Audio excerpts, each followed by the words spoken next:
Today in the world, 25% of people are either under a dictatorship or some kind of autocrats rules. When that reality comes in, they realize, nothing has changed. In fact, things have gone worse. A number of people, whether it's Hitler, Stalin, had extremely unfortunate childhoods. It's no surprise that when they grew up and got into the position when they could command people, some of that bitterness must have lingered. Diplomacy offers you a window to the world that no other profession can offer you. The chance to meet the highest, one of the finest in the literary world, then one of the topmost in the political world, and similarly in business world. So not only do you learn a lot, but you also have the opportunity to project your country's possibilities and aspirations. Hi, in today's episode at the Literature Lounge, we have the honor of having Rajiv Dogra,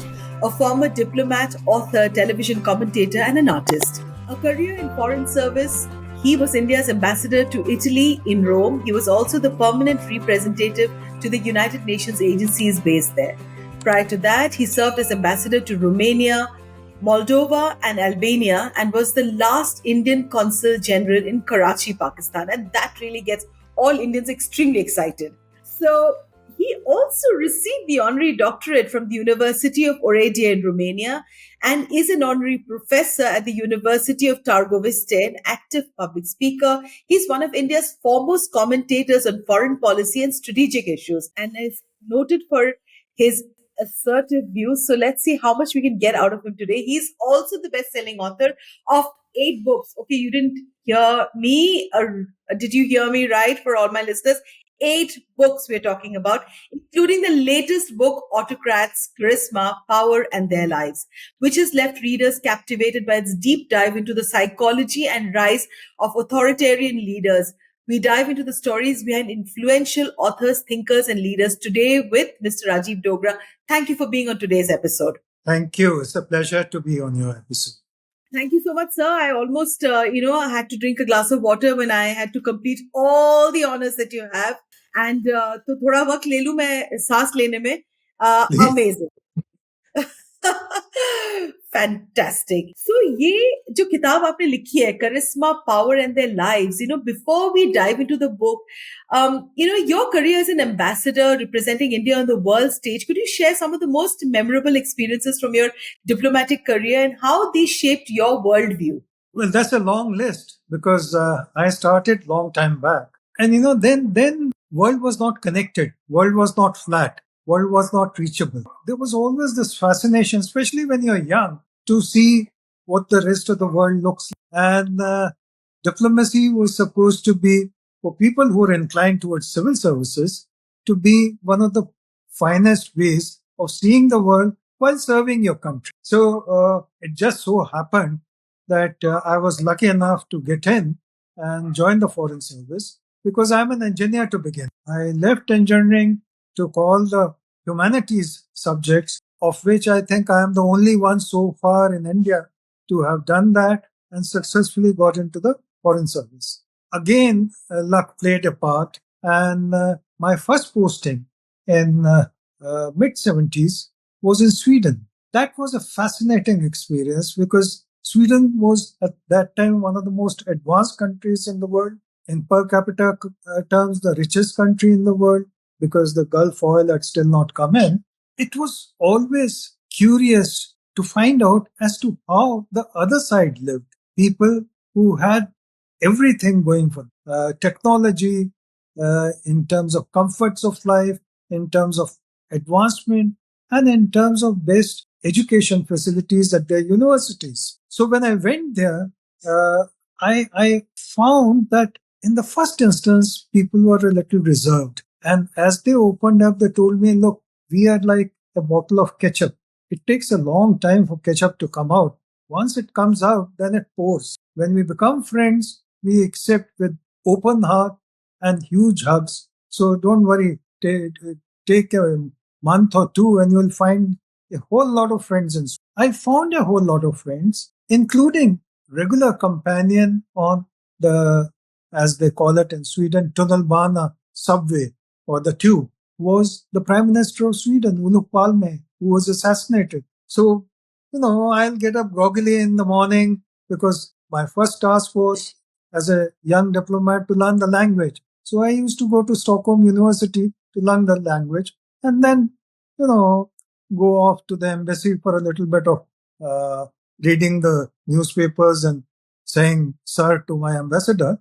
I would sit on my seat and suddenly I'd find a man with no security guard at all, taking his briefcase, opening his newspapers or files and so on, putting on the glasses and getting busy till his stop arrived.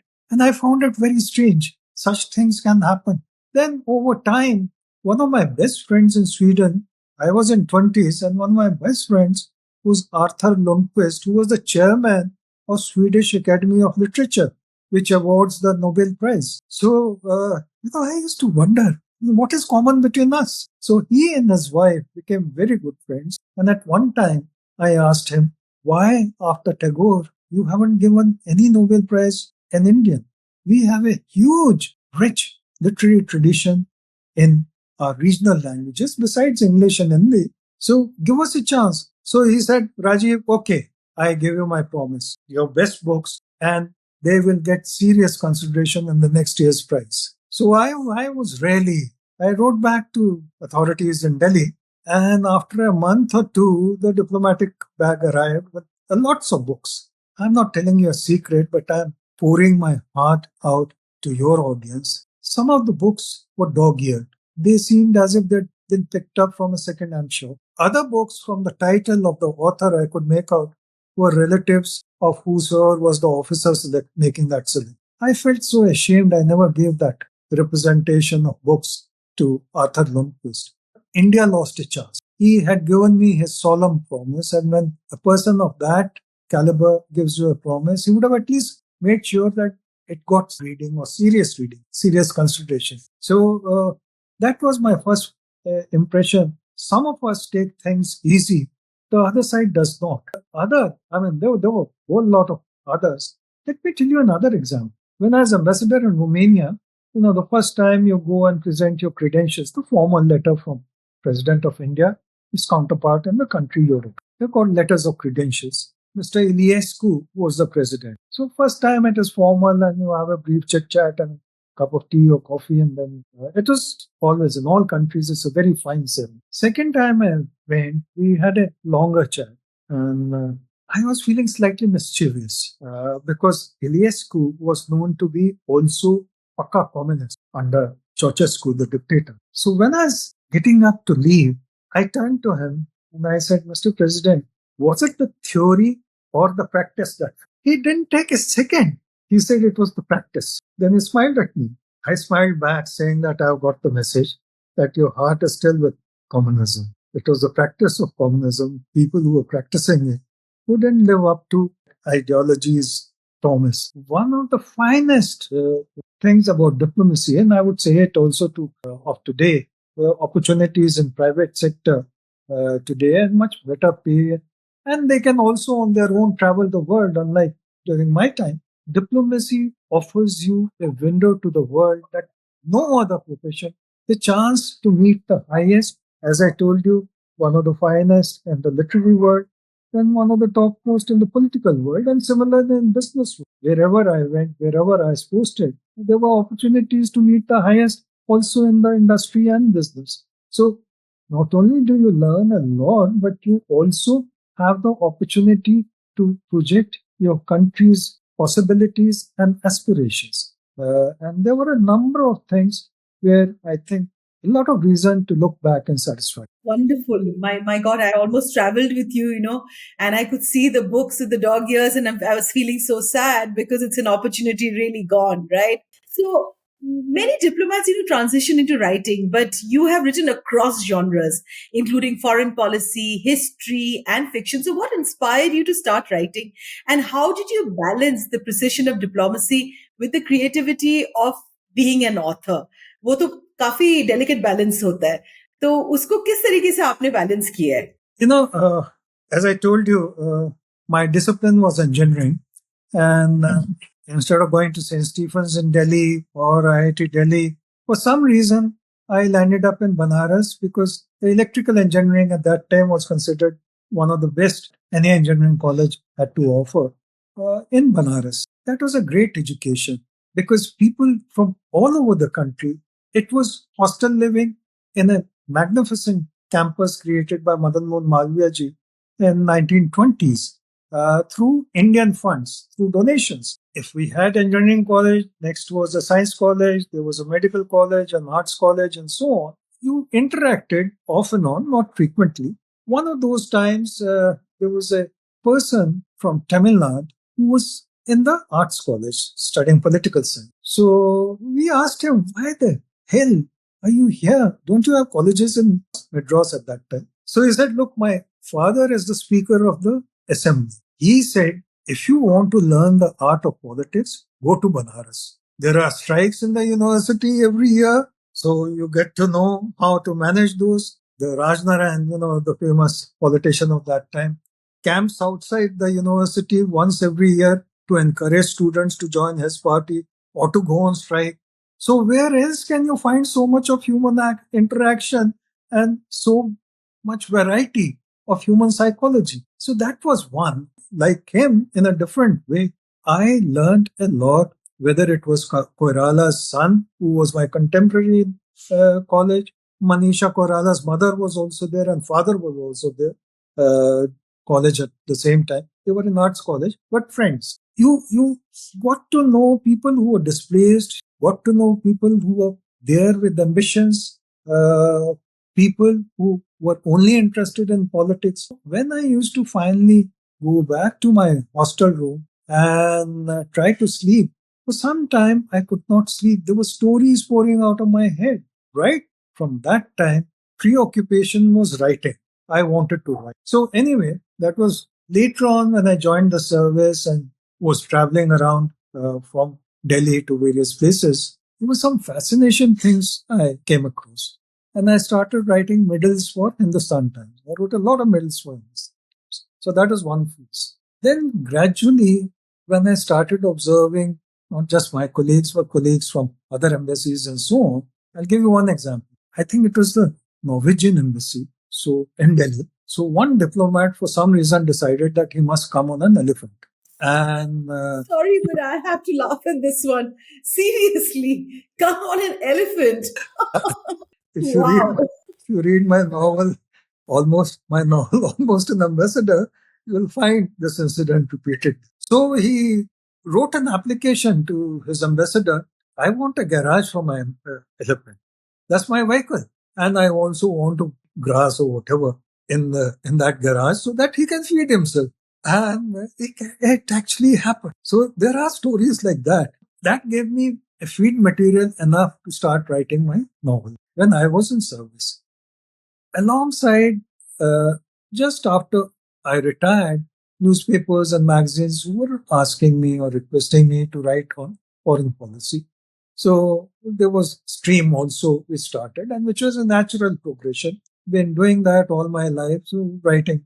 But I found I spending too much of my time, not just in terms of man hours, because writing an article is no big deal, but in terms of thinking about something, let's say relations with Pakistan or China, and then putting it down on paper. Whereas my concentration all through was writing novels. Now I'll go back a little in time because this is very interesting question. When I was posted in London, I happened to meet Frederick Otzit, writer of Day of Jackal. So I asked him, what is the guru tip you can? So he said, can I be blunt? I said, yes, of course. That's why I asked you.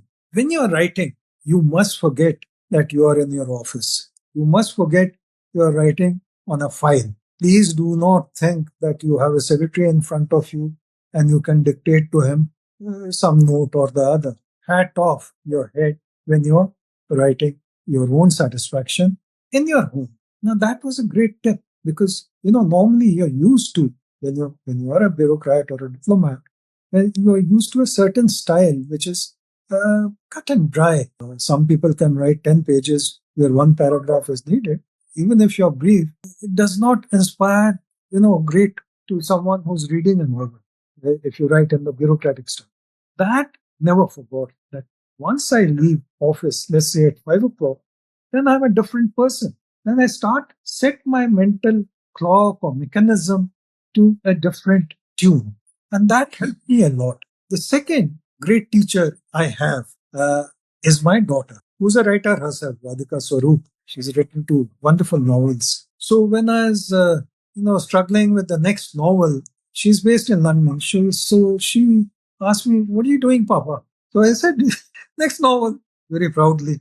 So she said, "Why?" So I said, "Because I want to write and I want to become a great writer." So she said, "If you want to become a great writer, forget about novel. Being a diplomat, your entire life, you have done diplomacy, foreign policy, and so on. Why don't you write on foreign policy? People say you are an expert on Pakistan. Why don't you write about Pakistan, India?" And that was a great advice given by Radhika, because Where Borders Bleed became one of the first of its. Because earlier, if you pick up on the partition, on the causes of partition, they were interpretations given by the British or British. So we simply followed whatever they had given and slightly changed the tone and language and so on, and took it as gospel truth that Mr. White or Brown or whatever has written this, so it must be true. This must be the correct interpretation. So another, interesting event happened at that time. In course of my research, I was reading an article about Larry Collins and Dominic Lapierre, who wrote Freedom at Midnight. Traveled to London to meet Mountbatten. Let me digress a little and be envious that these people can get huge travel grants and travel all over the world to write one book. And we in India can't even go to Chandni Chowk and interview someone on a ramshackle scooter or a taxi. Anyway, that aside, think aside. So they were asking Mountbatten that, "Didn't you know Jinnah was ill?" Mountbatten said, "Oh my goodness, had I known, I would have delayed the announcement and there would have been no partition." Now this stuck with me. I said, did he really mean that? I checked Jinnah's photograph of 1920s, and he was a handsome, healthy. Then I progressed to 1930s. He was already looking weak, as if the man was sick. He was consulting on a regular basis a Parsi doctor in Bombay. And British that time had the best secret service in the world. They were ruling India, and do you think they would not keep an eye on the medical records of people like Jinnah or Nehru? Jinnah spent 7 years from 1930 to 1937 in London, again consulting a doctor regularly. Do you think MI5 would not have track of his entire medical records? In the famous 1940 resolution of Lahore, when he was traveling by train to Lahore, he fell so ill he had to be taken off the train. Didn't the British know there was something very wrong with this man? Didn't the Congress leaders or other political leaders at that time know? These are the questions I ask in Where Borders Bleed. British deceived us, and I give reasons for how and why they deceived us and so on. But the point is that I felt proud that I had followed my daughter's advice, and then with my engineering background of analysis, I gave a new interpretation to history, which had not been done before. There were other books and other that I think this is just an example to illustrate. Follow your instincts and follow your training. Things can happen. So let's just talk about your latest book, The Spark. What was the spark behind Autocrats' charisma, power in their lives? Was there a very specific moment or event that led you to explore the psychology and rise of authoritarian leaders? Because that's a very difficult space, to really understand what makes them tick and what makes them do the things that they do. Well, there were two triggers for this. First, again, to go back to Sweden, he was a Swedish count of 18th century, very famous count. In one of his letters to his son, "Know, my son, by how little wisdom is the world governed." That stuck with me for the last 40 years. That why did he write that? Is it universal in application? Is it historical in application? And secondly, in Italy, read a lot about the Caesars, about the Italian kings 2000 years back. And I found that some of them, the less said, the better in negative terms. Nero is the most famous, but there were others who were disasters for the country, brought the country to, the rock bottom from the great, as a great civilization, as a great empire. These things kept troubling me that why do countries fall from heights? Why are they misgoverned? And what kind of people are they? Who are they called tyrants? Are they called dictators? Are they called autocrats? Oh, oh. So while I was writing these other books, starting from Where Borders Lead onwards, all the rest were non-fiction, like Where Borders Lead. Finally, I said, now I have to tackle this. It was a very difficult subject, to analyze a person, be it a dictator or tyrant, and to analyze distance of history is so much more difficult because I Yes. can talk to a person sitting next to me at a coffee table and analyze it. But I cannot travel back in history, see what was going on in his mind when he was ruining his country or dictating his country, be it Hitler or Genghis Khan or anyone else. Thanks the net, the books other people had written, I could make a portrait which I thought was unique, and I thought a complete whole uh, in terms of answering the question as to what makes a dictator and why do we submit. These were the two basic tasks I had that I must answer. And I'm very happy to say I have been, at the risk of not being modest, I have been very successful. So successful that people are approaching me. I mean, I was amazed when yesterday I got a mail from an editor, and editors normally don't send you mails. Ambassador Dogra, I have ordered your book and I'm going to write the review. I was so upset. I rang him up and I said, why didn't you tell me? I mean, the publisher would have sent you. That's the normal procedure. But in any case, I'm honored. That was not the only incident. There were a number of other such things. So that means the news about the book has traveled. People are curious and people want reading of the book to spread to others. So it's both an honor for me and a huge amount of satisfaction. All the hard work that I had put in, all the sweat and tears I've put into this book have been appreciated. So, one of the core questions that you pose in your book is this: are autocrats born bad? I need your take on this. And do you think that there is a genetic or environmental factor that really shapes their behavior into taking the decisions that they take that really harm a lot of people? So, are they just intrinsically bad people? Well, as far as the genetic thing is concerned, I think psychiatrists, medical opinion have struggled a lot with this. And my own feeling is that if it was genetic, then the fathers and grandfathers of those should also have been dictators or autocrats or whatever. But that is not the case. Answer to your question, are they born bad, is again a slightly nuanced. If we, then there's that famous Arjun talking to his wife and telling her about the Chakravyuh, how to get into the. Meanwhile, she fell asleep when the part came about how to get out of the Chakra.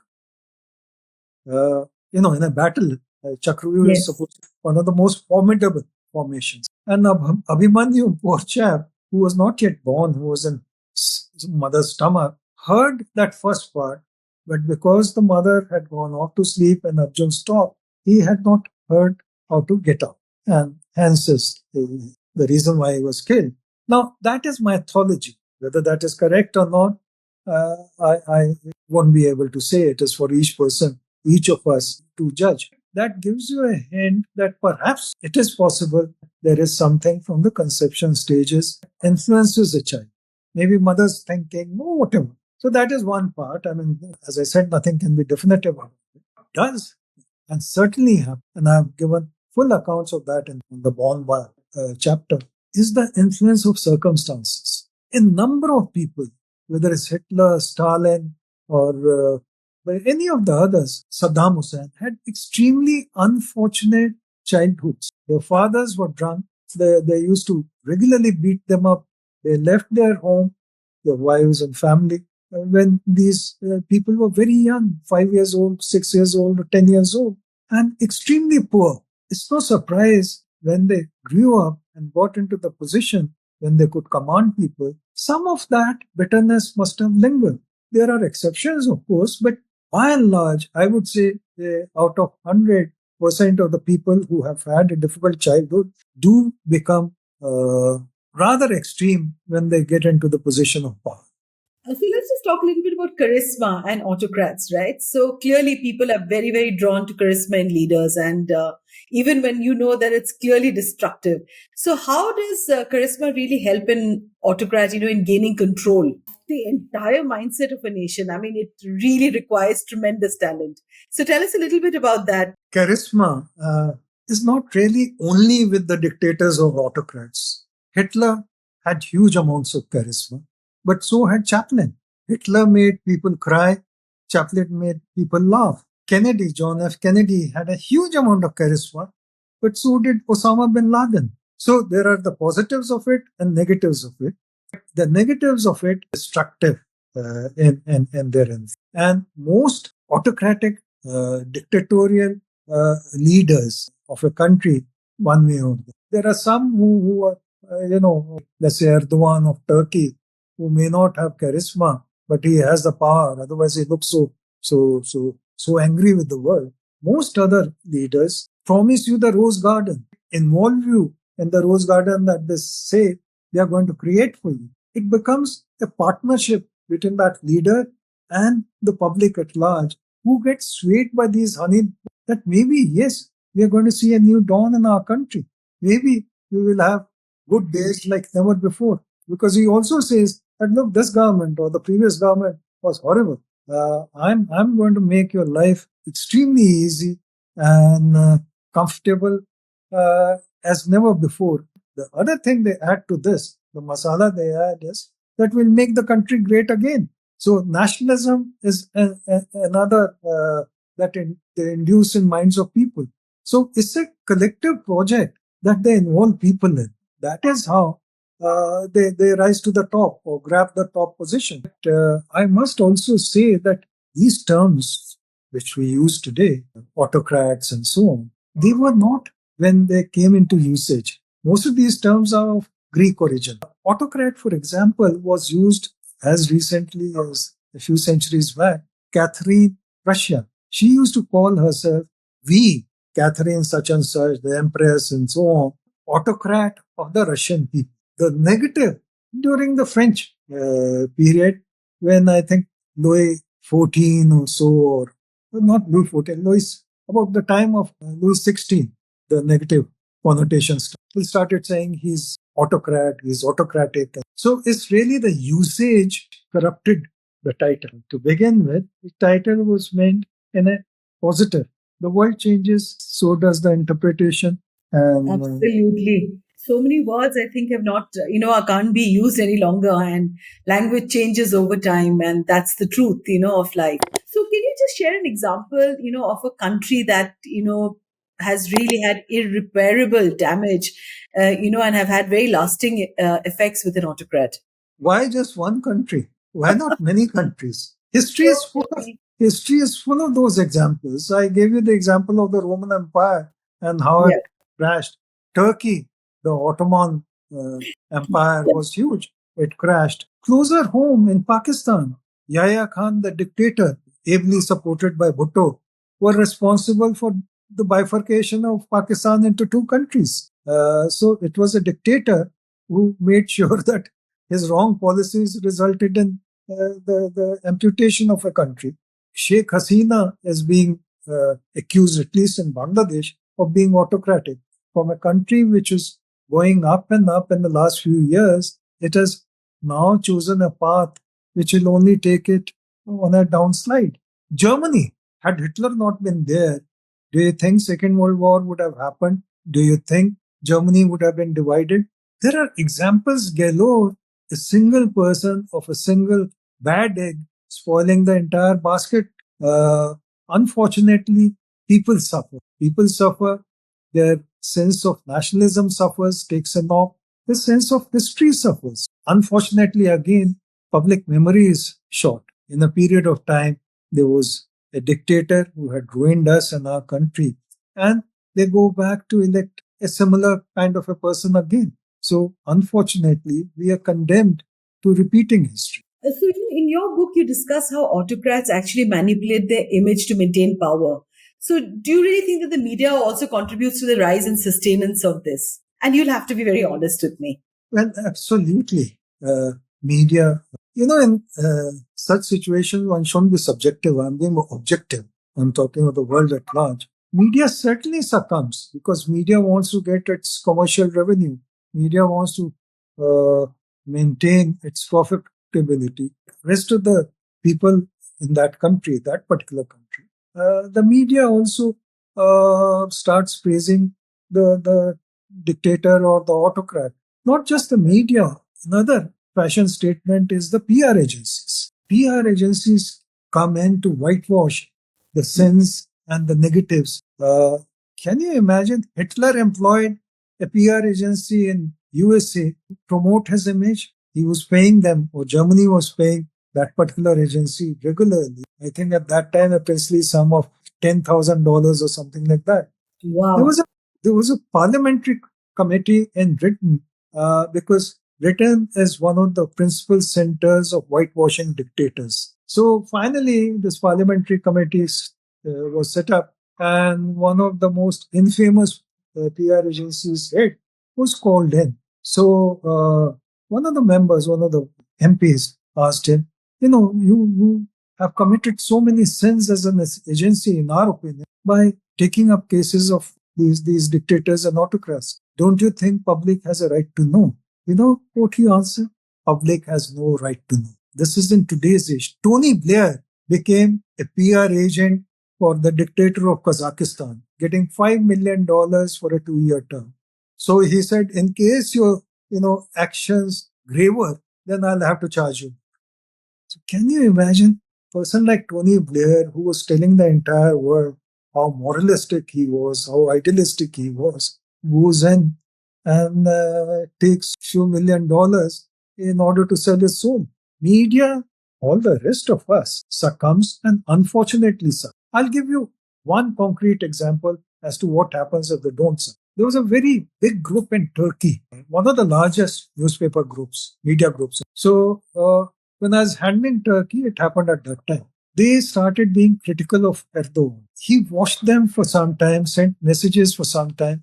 Then finally, he got one of the judges say that these people defaulted on their income tax dues and so on, so they must be fined. And the fine was in $1 billion. How does a newspaper collect $1 billion within days? So they had to sell off bulk of their empire. And there are other cases in Latin America, the same thing. So is life, unfortunately. Really sad to hear that. That you suppress voice because somebody is showing dissent to something that is really really wrong. Now, when you look back at your career and now with the release of Autocrats, Charisma, Power and Their Lives, what do you hope the readers are going to take away from the book in terms of understanding leadership, power and the vulnerability of democracy? I mean, democracy seems so vulnerable and this is something that we thrive in a country like India. And so, what do you think the readers will take back? Well, let me go back a bit to your last question. There are exceptions, of course. Ramnath Goenka in our country and Indian Express, they played a stellar role. Ramnath Goenka is dead, and unfortunately, they don't make people like him anymore. Why does it happen? How does it happen? There are today in the world 75% people in the world either under a dictatorship or some kind of autocrats. Degree might vary. Some may be soft, some may be harder, be very hard. 75% of the people in the world today are living under some kind of restriction. Part of the fault is with people themselves because they feel, even in surveys immediately after an autocracy, a fair percentage of people feel that a strongman rule is good for the country. As time goes by, this percentage increases. So immediately after, let's say, Ceausescu has gone, Romanians will say he was a bad man. So only about 10-20% will say we want a strong man. But today, if you ask Romanians, some of other countries which had been under dictatorship, chances are they would say 60% to 70% that yes, there should be a strong. So people forget easily, people get emotionally disenchanted from government that is democratically ruling them because they feel prices are rising high, so we must remove this government. Had there been a strong man like Hitler, trains would have run on time, prices would have been controlled. So these small comforts are what starts this feeling. Yes, we need someone like ABC or whatever. When that reality comes in, they realize, nothing has changed. In fact, things have gone worse. Prices are rising, law and order may be a little better selectively. Corruption may, some senses seem to improve, but there is huge corruption elsewhere. By then, it is too late. It is not possible. Change the ruler who has been installed or who has maneuvered himself into the place authoritarian, because once installed there, the general leverage is that they go on. Erdogan, for example, has been there since I saw him in 2000, 24 years. Putin, whom I saw in 2000, has been there again for 24 years. Dictators and autocrats don't go away easily. They don't have a easy early retirement plan. Is there any particular individual, who's really left, a lasting impression on you? And did any of them inspire, parts of your writing throughout your entire diplomatic career? You mean in terms of leaders? There were many. For example, you mentioned Putin. I met him a number of times. And I'll not give my impression, I'll give the impression of another leader. The Japanese Prime Minister Shinzo Abe, who passed away, attended the G7 plus Russia meeting in Australia many years back.